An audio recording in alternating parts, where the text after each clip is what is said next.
আসসালামু আলাইকুম। Eastern university সংলগ্ন বিস্তৃত চারণভূমি। এখন গরু দেখা যাচ্ছে না, বাট এখানে অনেক গরুরা ঘাস খায়।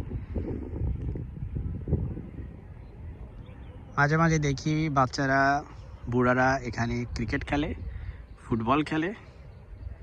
খেলবে নাই বা কেন, এত সুন্দর চারণভূমি থাকলে গরু ঘাস খাবে, মানুষ খেলবে।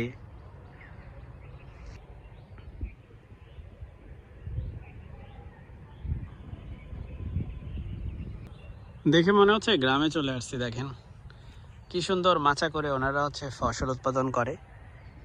তবে এই শীতের সিজনে ওনারা কেন ফসল উৎপাদন করতেছে না, এটা আল্লাহই ভালো জানেন।